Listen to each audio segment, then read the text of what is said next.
नमस्कार। Saraswati study channel आपका हार्दिक अभिनंदन व स्वागत करता है। गाइज, आज की जो हमारी वीडियो है वो है संप्रदान कारक का प्रयोग।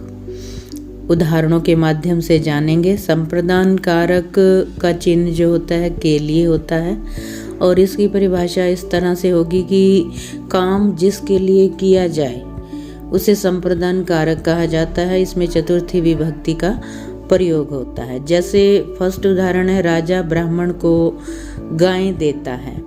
तो यहाँ पर काम जो है वो क्या हो रहा है कि राजा जो है वो ब्राह्मण के लिए काम हो रहा है गाय देने का। तो गाय कर्म हुआ और ब्राह्मण को गाय दी जा रही है, तो वहाँ पर चतुर्थी विभक्ति का प्रयोग होगा। और वैसे भी दा धातु और रुच धातु, क्रुद्ध धातु, ईश धातु के साथ जो है चतुर्थी विभक्ति का ही प्रयोग होता है।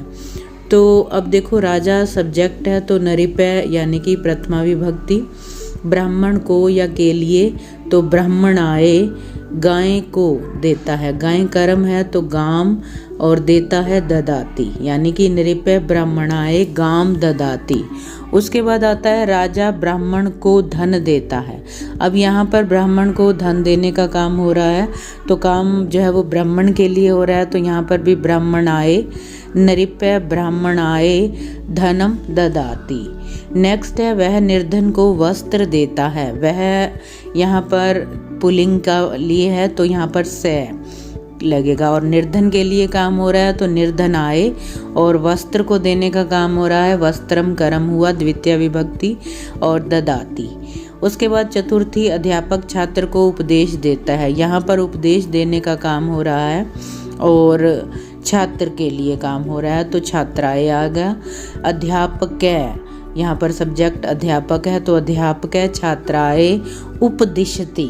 यहाँ पर उपदेश देता है यानी कि इसे धातु के रूप में प्रयोग किया गया है तो वो उपदिशति का प्रयोग है। उसके बाद आता है सज्जन परोपकार के लिए ही होते हैं, यानी कि यहाँ पर सज्जन प्लूरल सेंस है तो सज्जना और काम किसके लिए है, परोपकार के लिए। साइन भी हम देख सकते हैं के लिए, तो परोपकाराय होते हैं भू धातु होना यानी कि भवंती। नेक्स्ट है, सैनिक अपने देश के लिए मरते हैं। तो देश के लिए हो गया तो स्वदेश आए, अपने देश है ना तो स्वदेश आए। और सैनिक यहाँ पर प्लूरल सेंस है तो सैनिका। मरते हैं, मरना यानी कि प्राण त्यागना, तो प्राणान प्राण को, और त्यजंती त्यागते हैं या फिर मरते हैं। क्रोध।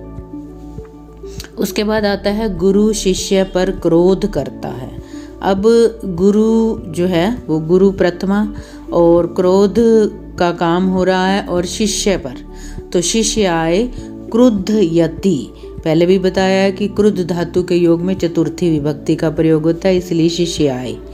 वह सैर के लिए जाता है तो वह सै, यहाँ पर सै जो है वो पुल्लिंग के लिए, सैर के लिए, सैर यानी कि भ्रमण करना के लिए साइन ही दिया हुआ है। ब्रह्मणाय गच्छति जाता है। मुझे लड्डू अच्छे लगते हैं। रुच धातु के योग में भी चतुर्थी विभक्ति का प्रयोग होता है तो मुझे यानी कि अस्मद की चतुर्थी मयहम, लड्डू के लिए मोदकम रोचते। नेक्स्ट है, राम श्याम से ईर्ष्या करता है। ईश धातु के योग में भी चतुर्थी विभक्ति का प्रयोग करता है तो श्याम से ईर्ष्या करने का काम हो रहा है तो श्यामाए। राम है श्यामाए और ईर्ष्यति। तो ये थे चतुर्थी विभक्ति संप्रदान कारक के उदाहरण। चैनल को सब्सक्राइब, वीडियो को लाइक अवश्य करें।